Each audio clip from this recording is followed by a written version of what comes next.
जब बाइबल पाक कलाम पाक कहता है कि उन दिनों में दो चीजें थी जो बहुत ज्यादा प्रीच की गई थी। पहला, प्रभु यीशु मसीह का पहली बार देह में प्रकट होना, और सेकंड टाइम उसका बादलों पे आना। अब देखिए, मैं चाहता हूं आप सब बड़े ध्यान से सुने। जब यीशु देह में आया, जब परमेश्वर ने देह धारण की, तो आप में से कितने लोगों ने यह बात देखी? जब वो पहली बार आया तो पहली बार आते ही वो अपने दूसरे बार आने की बातें कर रहा था। वो कई सारी चीजें बता रहा था दोबारा आने के लिए, कि मैं कैसे आऊंगा, कैसे लोगों को कलेक्ट करूंगा, कैसे मैं अपनी दुल्हन को तैयार करूंगा। सुनिए, प्रभु यीशु मसीह का पहली बार आना और उठाया जाना कंप्लीट हो चुका है। अब प्रभु बहुत जल्द बादलों पे आने वाला है। वो आसमान का सीना चीर के आएगा। पर मैं आपको बताना चाहता हूं, आप में से हर व्यक्ति को यह पता होना चाहिए वो किस तरह के लोगों को ले जाएगा। क्योंकि मैं आपको बताना चाहता हूं, इस दुनिया में लोगों को एक सरप्राइज मिलने वाली है। एक ऐसी सरप्राइज उनको हैरान कर देगी और वो बिलीव नहीं कर पाएंगे कि ये मेरे साथ हुआ है। कभी कभी किसी के साथ अनफेयर चीजें हो जाती हैं, बाद में पता चलता है कि ये मेरे साथ हुआ है। ये ऐसी घटनाएं होने वाली हैं। और जानते हो वो कौन सी घटना है जो लोगों को हैरान कर देगी और वो ये कहेंगे ये मेरे साथ हुआ है? जानते हो क्या होगी?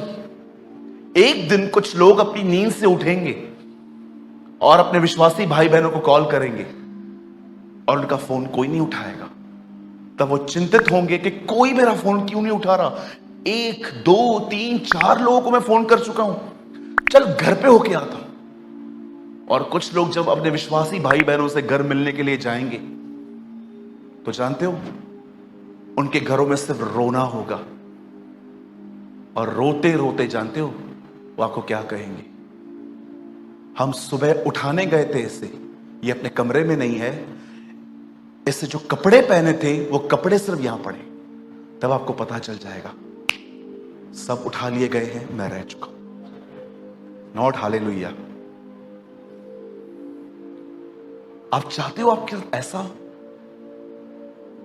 पर ये होने वाला है। This will happen.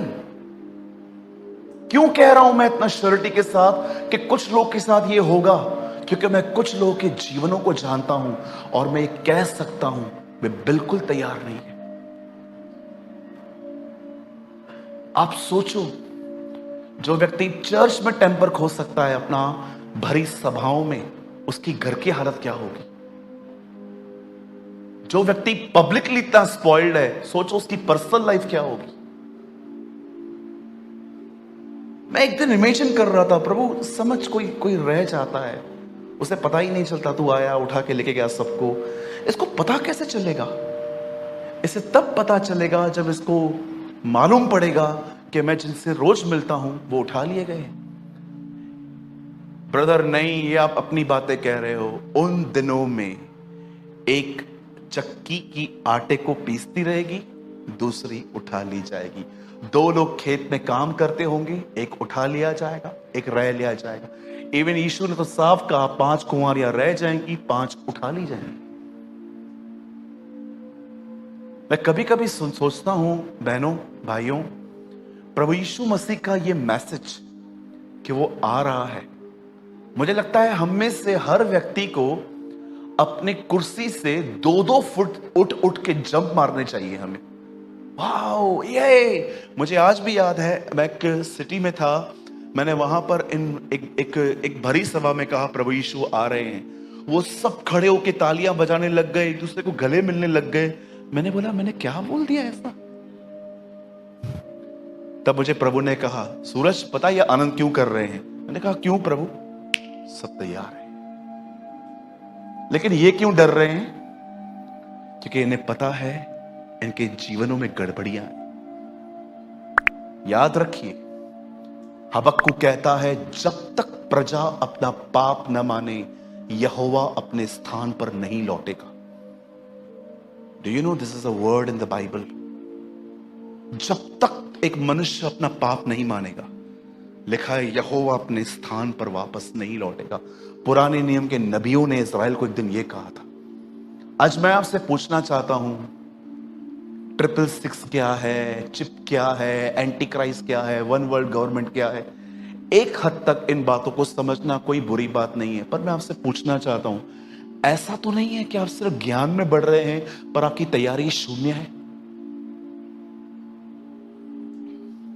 और आपको पता है इन दिनों में तो कुछ लोग जानते हैं किस बात के खुश हैं? इस बात में पास्टर का हाथ मुझ पर है। मैं एक भाई को जानता हूं, बाहर रहते हैं वो, आउट ऑफ मतलब महाराष्ट्र रहते हैं। वो गुटखा खाते हैं, प्रभु में ही है। तो एक दिन मैंने उनसे पूछा, भाई आप गुटखा खाते हो? तो ये बात तो काट के वो मुझे बताने लग गए, मैं जिस चर्च में हूं, मैं पास्टर के कितना करीब हूं। आपको पता है पास्टर को जो भी काम रहते ना वो सब मुझे देता है। मैं समझ गया ये दोनों करप्ट है। इसका पास्टर भी करप्ट है। इसका पास्टर इसकी सेवकाई नहीं लेता है वापस। आपको पता है अगर आप एक सेवक हैं और आप अपने चर्च के अंदर देख रहे हैं कि सेवक पाप कर रहा है, तो मैं आपको बताना चाहता हूं, अगर आप उसे नहीं कहते ना, यह बात साफ है, आपको उसके वरदान से प्यार है, उसकी आत्मा से नहीं। सिंपल। और ऐसा नहीं होना चाहिए। मेरे भाइयों, मेरी बहनों, मैं आपसे पूछना चाहता हूं, क्या आप इन दिनों में तैयारी कर रहे हैं? तैयारी कैसे होती है? कहां से शुरू करनी है ब्रदर? हम तो यही कहते हैं, बस उठते हैं, प्रेयर करते हैं, कुछ समय पाप भी मान लेते हैं खुदावन के सामने। उसके बाद हम अपनी शरीयत को उठा के हम परमेश्वर के वचन को पढ़ लेते हैं। ब्रदर आप संडे संडे आप देखो, हम आपके सामने रहते हैं। मैं कहता हूं ये तैयारी छोड़ो, तैयारी का त भी नहीं है। आइए मैं आपको कुछ समझाना चाहता हूं, और मुझे लगता है ये आपको अच्छा नहीं लगेगा, लेकिन ये आपके लिए बहुत अच्छा है। बोलिए मेरे पीछे, जो चीजें अच्छी नहीं लगती वो जीवन के लिए बहुत अच्छी होती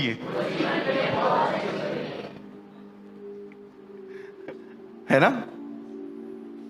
कभी आप डॉक्टर के पास देखे थे, वो एक दवाई मिलती थी पिंक कलर की, रेड मरून, जो हम पीते ही नहीं थे, बाहर ही फेंक देते थे, बहुत कड़वी होती थी। मुझे आज भी याद है, एक दिन मुझे टाइफाइड हुआ था, मुझे बुखार हुआ था।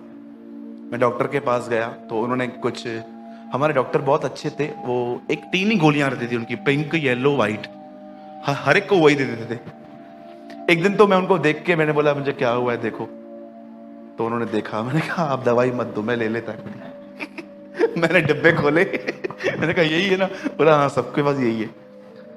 तो उसके बाद एक दवाई दी उन्होंने पिंक कलर की, तो मैं डिस्पेंसरी से बाहर निकल के उसको फेंक देता था कि ये मैं नहीं पीऊंगा, कुछ भी हो जाए, मैं मर जाऊंगा टाइफाइड में, लेकिन पीऊंगा नहीं। कड़वी होती थी बहुत, लेकिन गोलियां मैं ले लेता था।